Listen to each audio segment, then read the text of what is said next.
A esta hora, Radio Centro y Centro Digital presentan El Cato Podcast con Gabriela Calderón y Marcos Falcone. Buenas tardes a todos, o buenos días, o buenas noches, de donde sea que nos estén mirando. Esto es El Cato Podcast. Mi nombre es Marcos Falcone, yo soy investigador de la Fundación Libertad en Argentina y tenemos hoy con nosotros a Gabriela Calderón de Burgos, desde Ecuador. Yo estoy en Argentina, como les decía. Ella es Fellow en Estudios Latinoamericanos del Instituto Cato. También está con nosotros Ian Vázquez, desde Washington, en Estados Unidos. Él es el vicepresidente de Estudios Internacionales del Instituto Cato. Y también está con nosotros Emilio Campo, que es economista, historiador, profesor en la Universidad del SEMA en Argentina, y que fue también asesor económico de Javier Milei. Emilio, tenemos muchos temas para hablar con vos. Hace bastante que no hablamos de Argentina en este podcast. Y bueno, los ojos de muchas personas en el mundo están sobre Argentina porque estamos ante el primer gobierno libertario de la historia, ¿no? de un país. Entonces vamos, si querés, desde lo más general a lo más particular. En líneas generales, ¿cómo evaluás el rumbo económico de Argentina desde que inició el gobierno de Javier Milei hasta hoy, estando como estamos en mayo de 2025? Bueno, antes que nada, gracias por invitarme a este programa. Y bueno, yendo directamente a la pregunta, te diría, en general, veo con muy buenos ojos la trayectoria del gobierno desde diciembre del 23 hasta hoy, con todas las restricciones que impone la Argentina. La Argentina es un país complicado, con una herencia muy pesada, pero el gobierno está moviéndose en la dirección correcta, en algunos campos a mayor velocidad, en otros campos a menor velocidad. Y teniendo en cuenta las expectativas que había en diciembre del 23, teniendo en cuenta el poder que tiene el gobierno en el Congreso, que es muy limitado, realmente lo que ha logrado en este periodo de tiempo me parece extraordinario. Si vos fueras hoy ministro de Economía o estuvieran en tu cargo decisiones de política económica, ¿qué estarías haciendo diferente o en qué tratarías de hacer más o menos hincapié? Bueno, no es secreto que yo he estado impulsando para la Argentina desde hace mucho tiempo la dolarización oficial, y yo creo que y eso fue parte de la campaña de Javier Milei. Em, y yo creo que la plena libertad monetaria en la Argentina va a ocurrir cuando el Estado deje de imponernos el peso, que es una moneda que en general los argentinos no queremos. Tan es así que tenemos entre 4 y 5 veces la cantidad de dólares que pesos. Entonces, yo creo que el objetivo de este gobierno es ir en esa dirección. Por razones que desconozco, lo está haciendo con una velocidad más lenta de lo que a mí me hubiera gustado. Yo sigo creyendo que la dolarización es el camino correcto para la Argentina, y hay que explicarle a los oyentes que la dolarización en la Argentina no sería una imposición del gobierno. La dolarización en la Argentina es una liberalización de los dólares que los argentinos ya tienen. Los argentinos ya tienen dólares. No es que la dolarización implica, uy, vamos a obligarlos a los argentinos a usar la moneda de Estados Unidos. No, los argentinos eligieron la moneda de Estados Unidos desde hace décadas, y por eso tienen mucho más dólares que pesos. Entonces, si me decís lo que yo veo, para hacerlo desde un punto de vista de crítica constructiva, porque como dije anteriormente, creo que el gobierno se está moviendo en la dirección correcta. Los anuncios de hoy me parecieron extraordinarios en ese sentido, pero a mí me gustaría ver más un movimiento. Se habla mucho de dolarización endógena. La dolarización endógena en la Argentina ya existe, ya existió.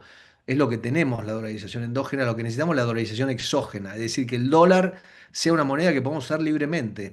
Y hoy no la podemos usar libremente. Entonces, eso por un lado. Por otro lado, creo que el tema de las retenciones o los derechos de exportación al sector agropecuario tienen que reducirse, inevitablemente tienen que eliminarse, no reducirse. Son una de las herencias más pesadas. Entiendo que el gobierno se mueve cautamente en ese aspecto por el tema del superávit fiscal y no comprometer. Y eso es comprensible, pero también es necesario aliviar y quizás darle un panorama más cierto al sector agropecuario de cómo se van a ir bajando esos impuestos que son muy distorsivos para la actividad económica y además son prácticamente confiscatorios para el sector agropecuario. Así que si me preguntás concretamente, yo te diría que esas son las dos cosas que a mí me gustaría que el gobierno se moviera más rápido. En el tema cambiario en particular, los anuncios de hoy son muy buenos, pero hay que eliminar de cuajo el Código Penal Cambiario, que es una rémora también del pasado. Nosotros en el proyecto de ley de dolarización que elaboramos en el año 2023, uno de sus capítulos era justamente el de eliminar el Código Penal Cambiario, que pone a los argentinos en una situación de mucha vulnerabilidad frente a la arbitrariedad del Estado, en todo lo que tenga la compra y venta de divisas, que en realidad es, como digo, es una cosa absurda que no existe en ningún país del mundo normal, digamos, en países con situaciones medias o países medios exóticos como la Argentina todavía existen. Así que me sorprende que el gobierno no se haya movido en esa dirección. Me imagino que van a eliminar eso también. Esperemos que así sea. Así que eso te diría, resume un poco mi visión. Emilio, una consulta. El tema de la dolarización tiene muchos detractores, sobre todo porque no es un régimen monetario muy común. En América Latina son apenas tres economías formalmente dolarizadas, aunque abunda el fenómeno de la dolarización espontánea, que vendría a ser la dolarización endógena que ya tienen los argentinos. Pero la pregunta es ¿considera que la dolarización es viable hoy y deseable hoy versus diciembre de 2023? Totalmente, creo que es tan, digamos, creo que sigue siendo deseable, creo que es no solo deseable, sino que creo que es necesaria. Creo que las objeciones a la dolarización son objeciones que surgen de una manera de pensar totalmente perimida. Hay que ir a un mundo de libertad monetaria. El surgimiento de las criptomonedas en las últimas décadas ha demostrado la posibilidad de que haya monedas privadas. La dolarización es el primer paso hacia la libertad monetaria, o un paso súper necesario en el caso de la Argentina, un país donde las tenencias de dólares superan en mucho a las tenencias en pesos. Entonces, creo que hay un concepto medio medieval respecto a que el Estado tiene que controlar la moneda y tiene que imponer la moneda.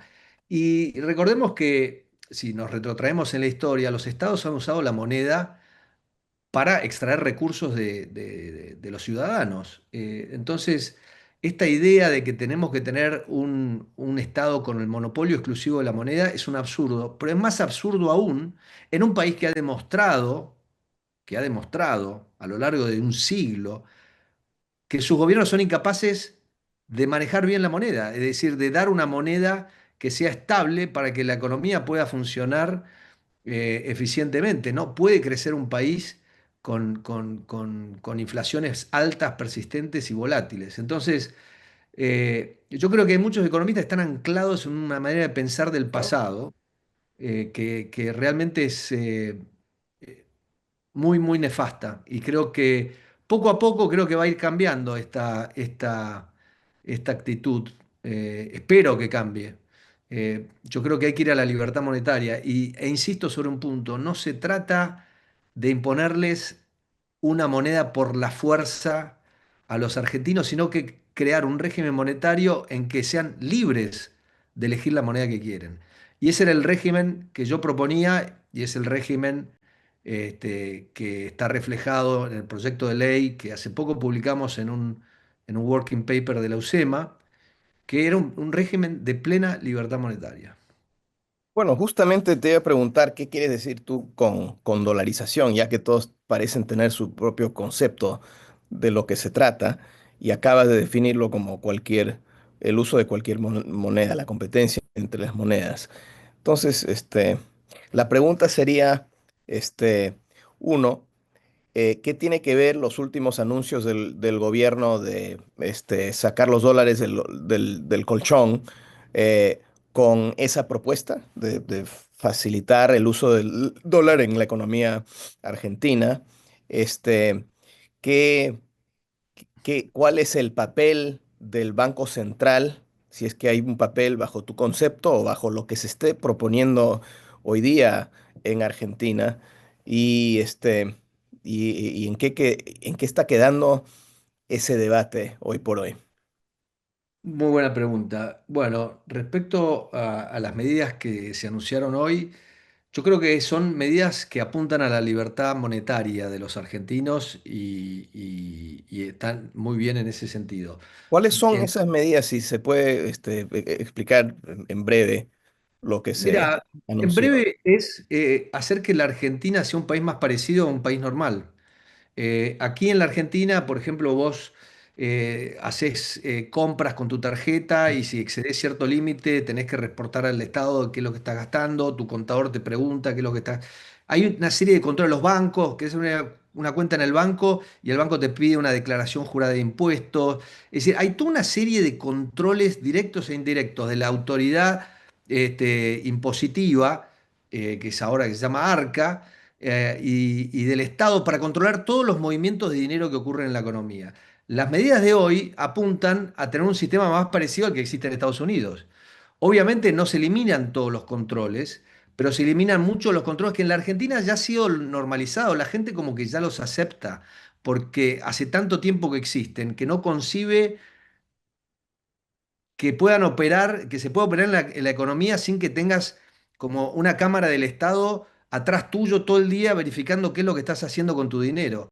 Entonces, como le explicaba a Gabriela antes, para alguien que no vive en la Argentina, anuncios de hoy pueden parecer incomprensibles, porque las cosas que se anuncian en otros países no existen. Claro, Entonces, en claro. realidad, estas medidas apuntan a convertir la Argentina en un país más normal desde el punto de vista monetario y cambiario. Así que bienvenidas sean. Eso por un lado. Respecto a la otra parte de tu pregunta, y creo que es muy importante lo que mencionaste antes, Ian, del tema de cuando hablamos de dolarización, la confusión semántica, porque hay mucha gente que dice cosas y en realidad está hablando de otras. Eh, Podemos entrar en más detalle en eso, pero me hiciste una pregunta específica respecto al Banco Central y al rol que debería tener el Banco Central en esto. Javier Milei ha anunciado varias veces que él va a cerrar el Banco Central, lo ha dicho varias veces, y la única manera o el único escenario bajo el cual cerrar el Banco Central tiene sentido es un escenario en el cual el Estado o el Banco Central no imprime más pesos. Es decir, no hay más variaciones de la oferta monetaria de pesos, la circulación de pesos. Y eso es esencialmente el sistema que yo proponía para la Argentina, congelar la oferta monetaria de pesos y dejar que la gente elija con qué moneda opera, que es un poco un sistema bastante similar al que se hizo en El Salvador en el año 2001. Así que yo creo que yo nunca, cuando estábamos en campaña, Javier siempre decía que iba a dinamitar el Banco Central. Varias veces vinieron periodistas y me decían, ah, usted quiere dinamitar el Banco Central. Yo en realidad no, nunca dije que quería dinamitar el Banco Central. Yo siempre decía que quería reorganizar y reconfigurar el Banco Central para una economía en donde el Estado deja de tener el monopolio exclusivo de la moneda. Eso quiere decir, básicamente, focalizarse en las actividades de supervisión y control del sistema bancario. Pero me parece que eso ya no es ser banco central, eso es ser regulador. Exacto, como existe en Panamá una superintendencia de bancos, porque no nos olvidemos algo que a veces la gente se olvida, que en una economía hay dos tipos de dinero, o en una economía no dolarizada hay dos tipos de dinero, dinero interno y el dinero externo. El dinero externo es el dinero que fabrica, entre comillas, el Banco Central. Y el dinero interno es el que crea el sistema bancario, de acuerdo a la demanda de crédito y la demanda de depósito del sector privado. Y ese dinero interno tiende a ser 90% de lo que nosotros entendemos por dinero. Tiende a ser entre 85 y 90% de lo que tenemos que... Entonces, es muy importante que cuando uno decide que el Estado no va a producir más dinero externo, que el dinero interno sea de alta calidad.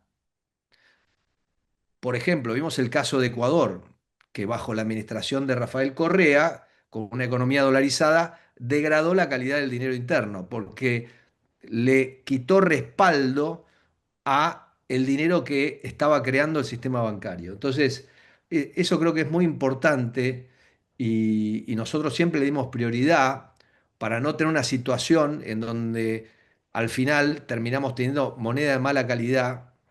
Acá le llamábamos famoso gaucho banking, que es la tendencia de los bancos a crear, a originar activos de mala calidad crediticia. Y eso a veces ocurre porque el Estado pone reglas de juego que incentivan tomar demasiados riesgos o cosas por el estilo. Así que, como bien decís, Ian, se trata de tener una superintendencia de bancos que aplique las mejores prácticas y tener un sistema regulatorio que no fomente, que no genere incentivo, por ejemplo, incentivo de riesgo moral, porque los bancos pueden tomar riesgo porque saben que si les va mal, ellos no van a pagar el costo de haber tomado una mala decisión crediticia, sino que la va a tomar el Estado, cosas por el estilo. Eso creo que es muy importante, porque si no, nos quedamos sin la moneda, el dinero externo de mala calidad y nos compramos dinero interno de mala calidad. Entonces creo que eso es un aspecto clave de la discusión sobre dolarización. Quiero agregar algo antes de que sigamos con otros temas para volver e ilustrar un poco de qué se tratan los anuncios del día de hoy, que por cierto, para los que nos están escuchando, hoy es jueves, este episodio va a ver la luz el lunes, así que vamos a correr con unos días de delay. Nos estamos refiriendo entonces a los anuncios del gobierno de Javier Milei el día jueves, y para ilustrarle a Ian de qué se puede tratar, por ejemplo, una de las cosas que ya no se va a poder hacer es pedir origen de los fondos, exigir origen de los fondos, cuando uno, por ejemplo, va a comprar un auto a una concesionaria de autos, que esto es algo común y corriente, ¿no? Que por algún motivo el Estado obligaba a las concesionarias de autos, a su vez, a obligar a los clientes a que demostraran, a que les dieran su recibo de sueldo, a que les dijeran exactamente Marcos, cuánto cobraban.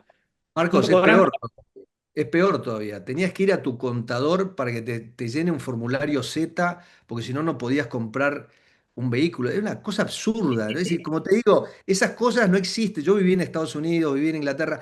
Todas estas cosas, cuando yo volví a la Argentina, conté que son absurdas. Bueno, el gobierno ha tomado el paso de eliminarlas.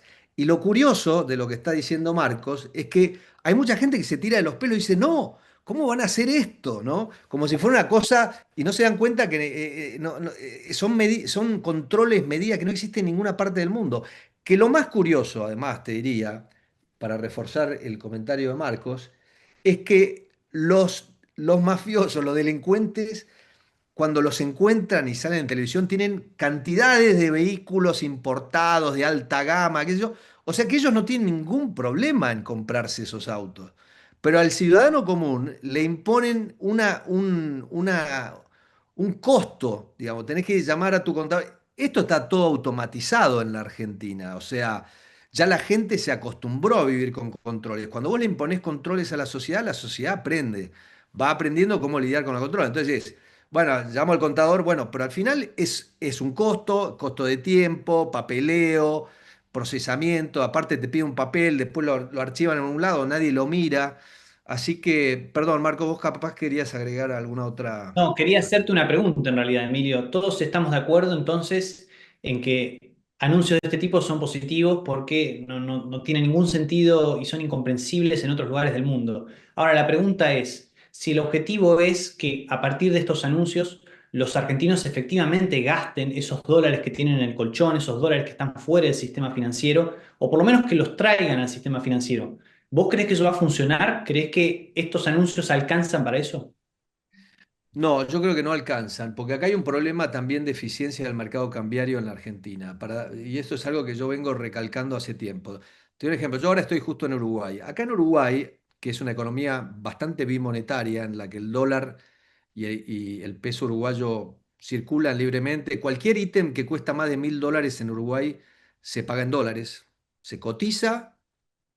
Está el precio en dólares, se paga en dólares, la gente tiene cuentas en pesos, la gente tiene cuentas en dólares, pero vos vas a cambiar de pesos a dólares y el spread del mercado cambiario es entre 1,2 y 1,5%. En Argentina yo he visto spreads de hasta 7% en casas de cambio Y los bancos generalmente operan con un spread de entre 4 y 4,5%.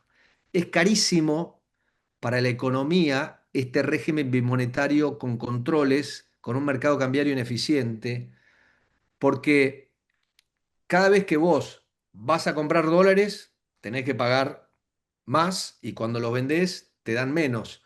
Es muy costoso para la Argentina ser bimonetario y hacer circular los dólares. Entonces yo creo que el gobierno tendría que, por eso también creo que la dolarización oficial es necesaria, porque hay que darle al dólar el mismo lugar o el mismo poder liberatorio de deudas que la que tiene el peso, porque si no, vos tenés que liquidar tus dólares para pagar deudas en pesos, y cuando liquidas tus dólares estás perdiendo por lo menos 4,5%. O si querés dividirlo por la mitad, 2,25%. Es muchísimo. Eh, Así que yo creo que no alcanza esta medida, que está muy bien esta medida, que me parece sensacional, pero si la pones en contexto, todavía estamos, digamos, picando en los márgenes de un muro que hay que derribar. O sea, le estamos sacando la primera fila de ladrillos o la segunda fila de ladrillos, pero ese muro hay que derribarlo.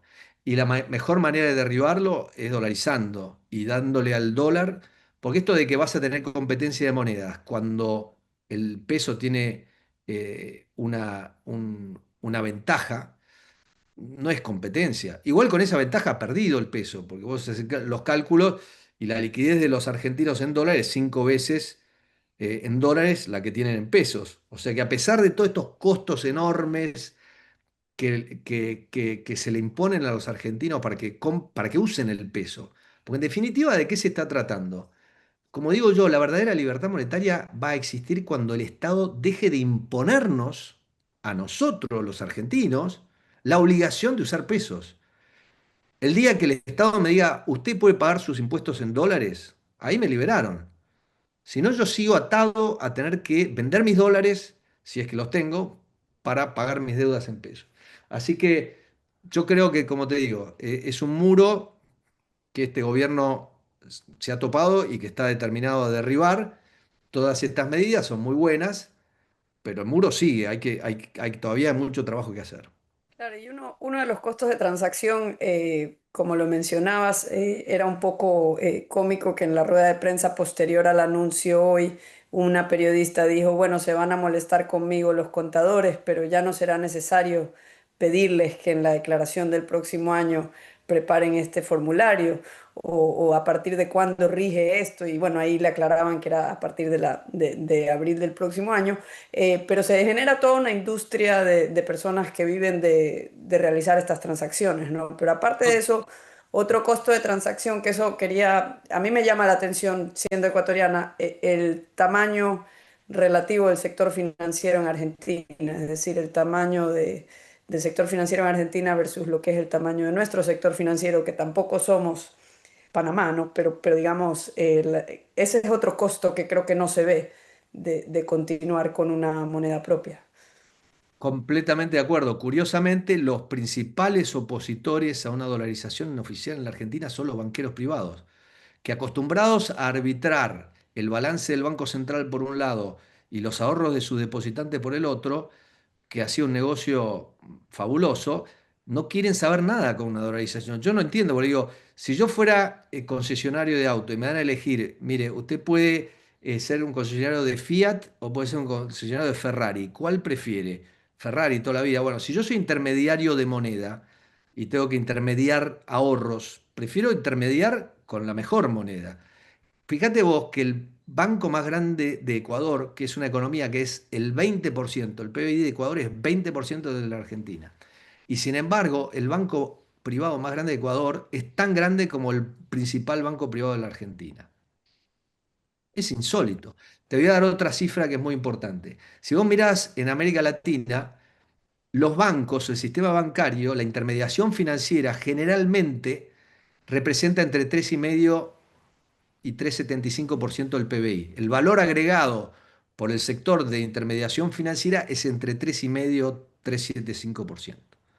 Ahora, en toda América Latina, exceptuando la Argentina, el crédito al sector, el crédito bancario al sector privado supera con creces el 50% del PBI.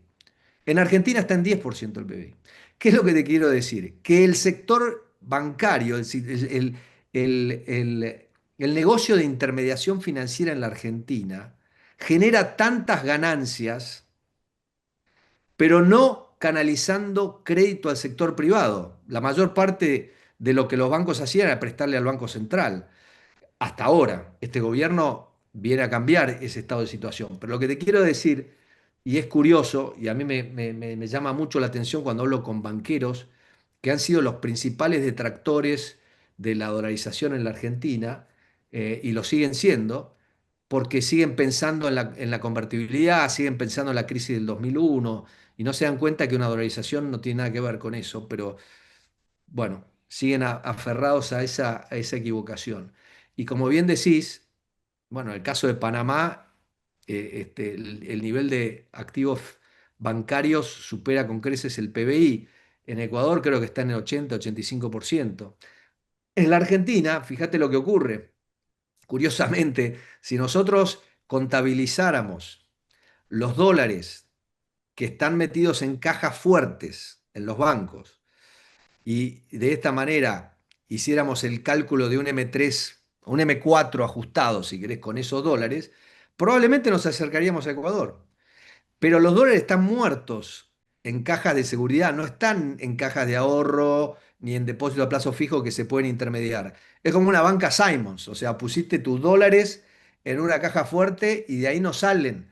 Entonces es totalmente ineficiente. Incluso te voy a decir algo, ahí en la Argentina, algo que yo creo que no existe en otro país del mundo, que son compañías privadas que se dedican a ofrecer cajas de seguridad para que la gente guarde sus dólares. A ese nivel estamos. Entonces, yo cuando esas compañías ¿No desaparezcan, existe esto en ningún otro lado? Yo no he yo escuchado no, Es eso. una no lo he sorpresa visto. para Lo mí como hacen los argentino. bancos. Claro, lo hacen los bancos y los... Pero incluso los bancos, yo, por ejemplo, viviendo en Nueva York o en Londres, nunca se me ocurrió, pues si yo tengo dólares, no los voy a poner en una caja fuerte, lo dejo en el Claro. banco, porque confío en el banco. ¿Por qué lo vas a sacar? ¿Por qué la gente en la Argentina deja los dólares en el banco por una caja fuerte, que el banco no puede tocar ni sabe cuántos dólares hay? Por una razón muy simple, porque si la dejan en el banco, tiene miedo que venga el Estado y se los manotee. Mm. Por eso existen las cajas fuertes en los bancos, porque la gente no confía ni en el Estado ni en los bancos, pero no confía que los banqueros sean deshonestos. Saben que los banqueros, si el gobierno los obliga, van a tener que entregar los dólares de sus clientes. Entonces, es un absurdo lo que existe en Argentina. Si yo tengo dólares en cualquier lugar del mundo, los pongo a trabajar y generar una tasa de interés. Tener dólares muertos es otro costo de la ineficiencia argentina. Es decir, fíjate que todos esos dólares que están metidos en esas cajas fuertes que nadie sabe cuántos son, pero son una cifra considerable, esos no son intermediados, es un costo para sus propietarios porque no reciben interés, de hecho tienen que pagar un costo por la caja fuerte, y tampoco sirven para generar crédito para la economía. Es una de las cosas absurdas de la Argentina que tiene que cambiar. Emilio, vos hablás recién de los banqueros privados como grandes opositores a la dolarización. ¿Son ellos a los que hay que vencer, digamos, entre comillas, para dolarizar? ¿O hay gente en el gobierno que para vos no quiere dolarizar? ¿O es la Reserva Federal? ¿O cuál es la resistencia que habría que vencer para que Argentina pueda efectivamente dolarizar? Yo creo que la decisión de dolarizar es del gobierno y el gobierno la va a tomar. Y si no la toma no es por culpa de los banqueros. Yo creo que si no la toma es porque el gobierno considera que no es la decisión adecuada. En su momento, Javier Milei creía que dolarizar era el camino correcto. Yo creo que sigue creyéndolo. Así que no me preocupa mucho lo que piensen los banqueros, porque los banqueros, una vez que se den cuenta, los banqueros en el año 91 tampoco creían en la convertibilidad. Entonces, obviamente venían de una crisis brutal, y creo que los banqueros en Ecuador en el 2000, después de la crisis del 99, tampoco me imagino que estaban súper entusiasmados con la dolarización. Hay una sensación media absurda acá que es que con una dolarización, y eso de esto he escrito demasiado ya, pero lamentablemente es un argumento que se repite, que es que con una dolarización aumenta el riesgo de una corrida de depósitos, una corrida bancaria. Es un absurdo, ya lo he escrito para los interesados, hay un blog que se llama Dolarización, una solución para la Argentina, y ahí he explicado por qué no tiene ningún sentido el argumento. Pero es una de las cosas que les quita el sueño a los banqueros aquí. Y no se dan cuenta que cuando vos dolarizás, de la manera que nosotros proponíamos dolarizar, y la única moneda que circula en el sistema bancario es el dólar, el riesgo de una corrida es el mismo que tendrían en este momento, quizás menos todavía. Y es más, nosotros una de las cosas que hemos hecho es comparar la estabilidad de los países dolarizados con la de los países no dolarizados. Y el argumento no se sostiene por ningún lado. No son más inestables los sistemas bancarios de Panamá, Ecuador y El Salvador que los de Perú, Colombia y Chile. Entonces, el argumento no va, pero lamentablemente el tema de la dolarización es un debate que muchas veces transita por carriles emocionales e irracionales y hay bastante resistencia a tener el debate en el plano empírico y racional. Por ejemplo, Ian, me preguntabas antes también si era factible la dolarización, ya lo hemos hablado varias veces contigo y con Marcos también, y la falacia que todavía sigue en la Argentina, que para dolarizar tiene que haber suficiente dólar para comprar todo el M3 de la economía. Es una tontería, pero ningún país que dolarizó hizo eso. Ningún país que tuvo una caja de conversión hizo eso. Eso implica, sería casi nacionalizar la banca, como hizo Perón en el 46. Pero bueno, ese tipo de argumentos persiste. Pero de todas maneras, volviendo a la pregunta, yo creo que acá no importa que piensen ni los banqueros ni los economistas. Acá lo que importa es lo que piense Javier Milei. Y yo creo que él todavía cree, aunque no he hablado sobre el tema con él desde noviembre del 23, pero por lo que lo escucho hablar, creo que sigue convencido que hay que cerrar el Banco Central. Y como decía antes, el único escenario en el cual cerrar el Banco Central tiene sentido es que no emitís más pesos, que congelaste la cantidad de pesos y no va a haber más pesos. Ahora, ¿qué podría poner al dólar en igualdad de condiciones con el peso? O sea, ¿qué El serían los... dólar tenga, bueno, lo ideal sería que el dólar tenga curso legal. Curiosamente, Gabriela, en tu país nunca se declaró al dólar curso legal, pero se suprimió el sucre. Entonces, el dólar tiene curso legal de facto, pero no hay ninguna ley que diga el dólar es la moneda de Exacto. curso legal del Ecuador. En la Argentina es un poco distinto. En la Argentina sería conveniente que el dólar sea declarado de curso legal, porque el curso legal implica que nadie te puede rechazar un dólar cuando vos querés cancelar una obligación. Eso incluye al mismo Estado, es decir, la principal obligación que tenemos es la de pagar los impuestos. Entonces, una manera indirecta de acercarse al concepto de curso legal sería permitir que los privados que tienen dólares y que pueden demostrar que tienen estos dólares, que tenían estos dólares por una cierta cantidad de tiempo, que los puedan convertir al tipo de cambio vendedor, que es el más favorable, para cancelar una deuda impositiva, por ejemplo, que está denominada en pesos. Esa sería una manera, pero ahí no es curso legal, porque ahí vos le estarías dando un incentivo al sector privado a usar dólares que estaban en el colchón, si lo que se trata es querer que los dólares del colchón vayan al sistema. Esta medida que yo le he insistido varias veces en redes, pero el gobierno ha insistido que no va a permitir que se paguen los impuestos con dólares. Para mí es un error. Lo que hay que permitir es que la gente que tiene dólares afuera de la Argentina o en el colchón, que esa gente pueda usar el tipo de cambio vendedor, es decir, el tipo de cambio más alto, para convertir una deuda en pesos, y de esta manera el Estado adquiriría dólares, se haría de dólares. Ya no es el Banco Central, el propio el Tesoro, la caja del Tesoro adquiriría dólares que estaban afuera. Entonces no es una operación cambiaria, porque si no diría, bueno, yo tengo pesos, compro dólares, después vendo los dólares y pago. No, esa sería una manera indirecta, pero es una manera indirecta si se juzga que declarar el curso legal no es viable. Ahora, declarar el curso legal es viable con una ley o con un decreto de necesidad de urgencia. O sea que se puede perfectamente declarar el dólar curso legal y además declarar el dólar curso legal no significa suprimir el peso. Vos podés tener más de una moneda de curso legal. De hecho, en la Argentina, en el siglo XIX, circulaban, tenían curso legal por ley del Congreso, varias monedas extranjeras. O sea que en la Argentina ya hemos tenido una situación de varias monedas extranjeras que eran utilizadas por la gente para desarrollar su actividad económica y eran aceptables, obligatoriamente aceptables en el territorio nacional. Así que yo creo Y que eso sería... actualmente en la práctica tengo entendido que las transacciones de cierto volumen están en gran medida dolarizadas, ¿no? O sea, digamos, se negocian Sí. Pero ¿cuál es la obligación más tasas. importante que uno tiene? Es la de pagar impuestos. Esa es la más importante. De todas maneras, por más que estén dolarizadas, en la Argentina lo que hay es libertad contractual. ¿Qué quiere decir? Yo puedo, ahora con las reformas que hizo este gobierno, que revirtieron unas reformas que había hecho el gobierno de Cristina Kirchner, uno puede elegir la moneda de un contrato, de pago de un contrato. Entonces yo puedo hacer un contrato de alquiler en dólares y ahí en la contraparte, si yo soy el dueño de la propiedad y la alquilo, el inquilino me tiene que pagar en dólares, está obligado a pagarme en dólares. Pero eso no significa que el dólar tenga curso legal, significa que el dólar es la moneda contractual de ese contrato de alquiler. Curso legal significa otra cosa. Curso legal significa que una moneda tiene poder liberatorio. Ese es el término legal. Poder liberatorio de cualquier obligación en el territorio del país. Poder liberatorio significa que nadie me lo puede rechazar.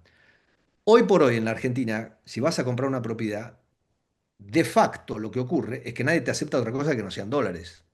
Y a muchos extranjeros les cuesta creer que vos vayas a comprarte una propiedad de 1 millón de dólares y aparezcas con unos bolsos llenos de dólares. Eso ocurre en la Argentina todavía hoy. Y no son, muchas veces los extranjeros que ven esto dicen, pero esto parece una película de mafiosos, o sea, vienen con un bolso y entonces hay que firmar las escrituras dentro de un banco porque entonces esos dólares rápidamente van a una caja fuerte, ¿no?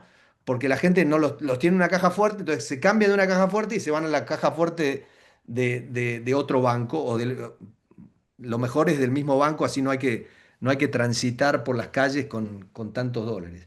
Pero en ese caso, eso ocurre porque las partes voluntariamente eligen el dólar. Y yo estoy totalmente a favor de que haya total libertad monetaria. Ahora, si a vos el gobierno te impone que vos tu deuda con el gobierno la pagues en pesos, vos ya no tenés la opción. Y si vos tenés dólares, si vos sos tenedor de dólares, hoy para pagar tus impuestos tenés que venderlos y convertirlos a pesos y luego transferírselos al Estado. Ese movimiento de dólares a pesos, hoy por hoy, como explicaba anteriormente, es caro porque en la Argentina el mercado cambiario es muy ineficiente y tiene spreads de 4, 4,5, a veces 5%. Entonces, para el sector privado, este sistema impone altos costos. Tener dólares impone altos costos. Y a pesar de esos costos, la gente todavía quiere el dólar. O sea, la gente está eligiendo al dólar a pesar de los costos que le impone el mismo gobierno. Por otra parte, que este gobierno está apuntando a eliminar, reducir, etcétera. Emilio, tengo dos comentarios y luego una pregunta. En primer lugar, no solamente es exactamente así como describís las operaciones inmobiliarias y en general las de altos valores, sino que además la gente está tan acostumbrada a los dólares que incluso puede vetar el uso de algunos dólares, ¿no? En Argentina circulan los dólares de cara grande y los de cara chica, y la gente prefiere los de cara grande, y si son de cara chica te miran mal y te los pueden rechazar o te dicen, bueno, te lo tomo, pero no te lo tomo como que vale 100 sino como que vale 98. Digo, ese es el Más, nivel de familiaridad de los argentinos con los dólares. Imagínense. Es más, a mí me han dado dólares, por ejemplo, cuando he ido a los Estados Unidos, amigos de mi familia me dicen, uy, tengo dólares cara chica, no te los podés llevar y los gastás como si no se pudieran gastar en Argentina, una cosa absolutamente delirante. Pero bueno, y otro comentario también. esa es otra de las ineficiencias del mercado cambiario, porque en Estados Unidos esos dólares son totalmente válidos y que en la Argentina, descuento de 2% que vos mencionás es ilusorio. Te diría que es entre 5 y 10%. O sea, vos vas con un dólar cara chica, un $100 cara chica y te los toman 95, no te los toman a 100. Es un absurdo. Ahora eso está cambiando porque el Banco Central ha permitido que los bancos tomen esos billetes y se los reenvían a la Reserva Federal, que los toma obviamente sin ningún problema y los cambia. La ventaja de los nuevos y la razón por la cual este sistema existe es que los billetes nuevos cara grande tienen mayor protección contra la falsificación. Entonces es una protección del mercado para no ser estafados con billetes falsos, ¿no? Pero eso está cambiando porque ahora los bancos tienen que aceptar esos billetes y no hay ningún problema. Esos billetes son totalmente válidos. Así que pero es costoso en la Argentina el tema de los dólares, pero a pesar de que es costoso, la gente prefiere usar dólares. Te digo más, otra cosa que te va a sorprender, vos te querés hacer cualquier operación quirúrgica importante en la Argentina, te querés operar el hombro, el estómago, no sé, lo que sea, y el cirujano te cobra en dólares y se los tenés que entregar uno por uno, cara grande, como dice Marcos. O sea, tiene que ser cara grande, no te aceptan cara chica. Así que la gente está dolarizada, por eso a veces me ha pasado encontrarme con norteamericanos, me dicen, pero vos, ¿por qué querés imponerle a tus compatriotas que usen nuestra moneda, que además ahora está cayendo de valor y qué sé yo? Le digo, no es así. Yo quiero liberarlos para que puedan usar la moneda que quieran. Y si el día de mañana no les gusta más el dólar y quieren el euro, podrán canjear sus dólares por euro y no habrá ningún problema. Emilio, entonces, tengo un comentario más al respecto de cómo el debate por la dolarización muchas veces va por carriles irracionales, emocionales. Solamente quería contar que también hay otros tipos de debates que también son de ese estilo en Argentina, y hace poco tuvimos, por ejemplo, otro anuncio del gobierno de Milei de que se bajan los aranceles a las importaciones en algunos productos electrónicos, ¿no? Para celulares y notebooks, lo cual en cierta medida modifica un régimen proteccionista que se basa en que todos los productos electrónicos básicamente se importan a la Argentina, van hasta el sur, la provincia más lejana, Tierra del Fuego, ahí se desensamblan, se vuelven a ensamblar y se vuelven a vender con todos los costos agregados que esto lleva en el mercado local, donde por supuesto, como gozan de mucha protección, los precios son muy elevados. Y por supuesto, al darse esas medidas del gobierno de bajar los aranceles para que bajen los precios, que son absurdos en Argentina comparada con el resto del mundo, hay mucha gente que empieza a decir, bueno, pero estamos perdiendo la soberanía. Esto nos va a perjudicar en la gesta para recuperar las Islas Malvinas, como si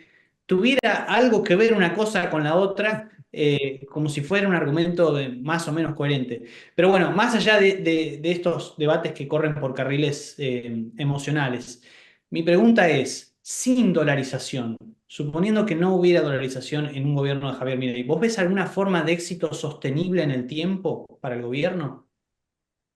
Yo creo que una cosa importante que yo siempre recalco es que en la economía y en la mayoría de las ciencias sociales, te diría, no hay certezas. Uno siempre se mueve con probabilidades. Se trata de probabilidades y se trata de Ujú. eh, calibrar las probabilidades de distintos escenarios y obtener la esperanza matemática. Entonces, eh, ¿cuál es el tema? ¿Se puede ser exitoso sin dolarizar? ¿Hay probabilidad positiva de que eso ocurra? Supongo que sí. ¿Es alta? Supongo que no. ¿Por qué? Porque hay una historia. Entonces, ¿de dónde sacamos las probabilidades? Las probabilidades, hay todo un debate en la teoría de las estadísticas de la probabilidad subjetiva, de la probabilidad objetiva. Al final la probabilidad viene de las frecuencias relativas y eso viene del pasado, de la historia. Y la historia argentina te da una indicación bastante fuerte de una sociedad que es bastante adicta al populismo, bastante adicta a lo que es gratis, a lo que no tiene costo, pero que tiene un costo. Como decía Milton Friedman, no hay almuerzos gratis. En la Argentina hay una sociedad muy acostumbrada a los almuerzos gratis. Y los almuerzos gratis de la Argentina, ¿con qué se pagan? Con emisión monetaria. Entonces, la pregunta que yo le haría a alguien que me pregunta, ¿es posible que esto ocurra? Yo le contestaría con otra pregunta. Le diría, ¿cuál es la probabilidad que vos le asignás a que dentro de los próximos 10, 15 años un candidato peronista llegue a la Casa Rosada? Si esa probabilidad es significativamente más alta que cero, yo te diría, Houston, we have a problem, porque sabemos, los problemas monetarios de la Argentina empezaron en el siglo XIX, pero en el siglo XX el que los potenció fue Perón. Entonces, eh, pero no es una cuestión del partido peronista, es una cuestión de la mentalidad de gastar más de lo que se recauda y como no tenemos credibilidad, porque uno de los problemas que tenemos, que yo hace poco escribí un artículo al respecto, fíjense usted, este gobierno tiene superávit fiscal primario, superávit financiero, es el único país de América Latina. ¿Y cuál es la prima de riesgo país de la Argentina? 650 puntos básicos. ¿Por qué? ¿Por qué tenemos 650 puntos básicos de riesgo país cuando estamos haciendo todo bien? Simplemente por nuestra historia. Estamos pagando el costo de nuestra historia. Las malas decisiones, el costo no solo se paga en el momento que se toman, sino en casos como la Argentina se siguen pagando a lo largo del tiempo. Entonces, volviendo a tu pregunta, que es la pregunta clave, yo te digo, yo no tengo certezas. No tengo ni certezas respecto a que la dolarización 100% es un éxito. Lo que tengo es la presunción, bastante bien fundada, de que con una dolarización reducimos el riesgo de tener de vuelta un problema inflacionario en la Argentina. Porque de lo que se trata, mira, hace 3 o 4 años hicimos en la UCEMA un seminario eh, que era ¿por qué no pudimos eliminar la inflación? Y hablando con Juan Carlos de Pablo, un economista, me dice, no, cambia el título. ¿Por qué no? ¿Cómo hacemos para eliminar para siempre la inflación? ¿Sí? Para siempre. Y el seminario era de la historia de los últimos planes de estabilización de los últimos 30 años, y revisamos todos los planes, 40 años. Y en ese momento ni se hablaba de la dolarización. Pero el tema es cómo hacer para eliminar la inflación para siempre en la Argentina. Porque ese es el tema. Porque como bien dijo Lenin, y Keynes también lo validó, la mejor manera de destruir las bases del sistema capitalista es con la inflación, es degradando la moneda de un país. Entonces, lo que nosotros tenemos que lograr, porque el principal problema que tenemos en la Argentina es eliminar la inflación, y yo reitero siempre un tema, en economía, un instrumento por objetivo, en política económica, un instrumento por objetivo. No le pidamos a la dolarización que haga cosas que no puede hacer. Hay una cosa que puede hacer, y para eso sirve, eliminar la inflación, para siempre. Así que esa sería mi respuesta a tu pregunta. Has contestado parcialmente lo que iba a preguntar, pero lo pongo de otra manera. A ver, la estrategia del gobierno ha sido primero estabilizar la economía antes de abrirla, antes de quitar el cepo, y recientemente ha decidido quitar parcialmente el cepo, liberalizar parcialmente el tipo de cambio. ¿Cómo, o sea, cómo evalúas esa medida? ¿Ha tenido este, cierto éxito? ¿Qué riesgos tiene? Y la pregunta relacionada es que si logran con éxito hacer lo que quieren hacer, abrir la economía, tener un tipo de cambio libre y una baja inflación, se habla mucho del modelo de Perú, donde ese modelo ha funcionado con un banco central responsable. Eh, ¿Cuál es la crítica que podrías hacer al respecto? Yo diría dos cosas. Como te decía antes, términos de probabilidades relativas. Perú le tomó 8 años llegar a la inflación anual de un dígito. 8 años con un golpe de Estado, el Fujimorazo, ¿ok? Eh, que le permitió a Fujimori hacer una reforma constitucional que por suerte después no fue, digamos, cuestionada, en la que se estableció dos cosas importantes, que el presupuesto tiene que ser presentado al Congreso en el mes de agosto con financiamiento genuino, si no, no se puede presentar, y que el Banco Central es independiente. Eso ocurrió en el 93 recién. Fujimori llegó en el 90. Todo el proceso de Perú tomó, como te digo, prácticamente una década. Y en este siglo, la independencia del Banco Central se ha visto reforzada por algo bastante curioso, que es la incapacidad de distintos o sucesivos presidentes de terminar su mandato constitucional. Y un presidente que es vulnerable y no puede terminar su mandato constitucional, ni en sus sueños más exaltados puede pensar doblegar al presidente de la única institución que funciona en el Perú, que es la institución monetaria, que es el Banco Central del Perú. Entonces, no ha habido oportunidades para que el presidente del Poder Ejecutivo cuestione la autoridad del presidente del Banco Central. Nunca han llegado a ese tema porque no han terminado el mandato. Veremos si ahora cambia eso. Pero fíjate vos lo que está pasando en Estados Unidos. Trump está cuestionando a Jay Powell. Trump mismo está cuestionando. Entonces, yo creo que es un fetiche lo de la independencia del Banco Central. Los Entiendo. economistas han creado este fetiche de que la independencia del Banco Central con un banquero ortodoxo, independiente, es un fetiche. Eso, Friedman decía, la independencia del Banco Central no existe. Cuando llegan las crisis, la independencia se va al tacho. Esto lo decía Friedman allá por el año 60, 62. Él era totalmente opuesto a esta idea, le parecía un absurdo. Sin embargo, ahora es dogma, entre los economistas es dogma. Entonces, yo te diría, lo de Perú, sí, es posible. Vuelvo a lo que le decía Marcos. ¿Cuál es la probabilidad? Yo creo que es baja. Eh, pero, eh, como dijo alguien, si mi perro tuviera un manubrio y dos ruedas, no sería mi perro, sino mi bicicleta. Entonces, cuando me dice, no, porque en Perú, bueno, Perú no es Argentina. La realidad es que a mí no me gusta la idea de que los argentinos somos excepcionales.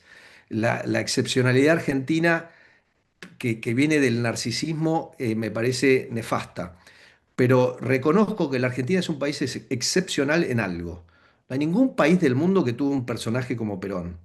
Y que no solo tuvo un personaje como Perón en mediados del siglo XX, sino que además el pensamiento de ese personaje persiste. Porque ni en Estados Unidos se sigue hablando de Roosevelt, ni en Inglaterra se habla de Churchill, ni en Francia se habla de De Gaulle, ni en Brasil se habla de Getúlio Vargas, ni en México se habla de Lázaro Cárdenas. En la Argentina seguimos hablando de Perón. Hoy, por suerte, el gobierno anunció que iba a cerrar varios institutos históricos que se dedicaban a exaltar la memoria de ciertos próceres, que me parece una maravillosa medida.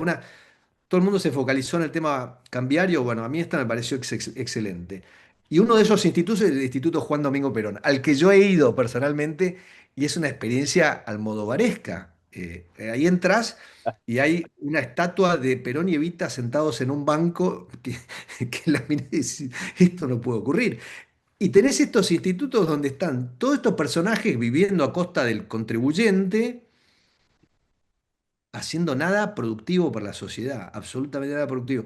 Pero en este caso es preservar el pensamiento de una persona que se equivocó por completo respecto a lo que había que hacer en la Argentina, porque heredó una Argentina próspera, pujante, que según Paul Samuelson, el primer Nobel de Economía, era el país con mejores condiciones para crecer más rápidamente en la posguerra y que terminó atrasando. Bueno, entonces, a lo que voy es lo siguiente, todo tiene que ver con las probabilidades. Y esta discusión de la excepcionalidad tiene que ver con las probabilidades también. ¿Por qué la Argentina seguimos hablando de Perón, el partido peronista, la marcha peronista, y la cantan, candidatos? Y vos decís, bueno, pero son cada vez más irrelevantes. Sí, son cada vez más irrelevantes. Esta elección ahora de la ciudad de Buenos Aires sacaron 30%. Lo sorprendente es que todavía haya 30% que vote esto. Es una cosa de... Es absurdo. Con lo cual yo voy a las probabilidades, ¿me entendés? O sea, hay probabilidades objetivas y hay probabilidades subjetivas. Entonces, eh, Ian, yo creo que no se puede descartar. Como yo siempre digo, en el debate de la dolarización es un debate entre optimistas y pesimistas, o entre wishful thinkers y realistas. En la Argentina, yo soy pesimista, pero ¿por qué soy pesimista? Porque he estudiado la historia argentina. Entonces, ahora, ¿yo niego la posibilidad que lleguemos a ese escenario como el de Perú? No, no lo puedo negar. La probabilidad es mayor que cero, pero no creo que sea mucho mayor que cero. Bien. Bueno, Emilio, muchas gracias. Creo que contestaste las preguntas más importantes que teníamos, por lo menos. Podríamos quedarnos hablando mucho tiempo más seguramente, pero por hoy nos quedamos sin tiempo. Gracias por estar con nosotros esta hora. Esperamos tenerte en el futuro también. Y gracias también Gabriela e Ian por estar del otro lado. Nos vemos la Gracias. Muchas semana que gracias. viene. Hasta luego. Hasta luego. Gracias. Radio Centro y Centro Digital presentaron El Cato Podcast con Gabriela Calderón y Marcos Falcone.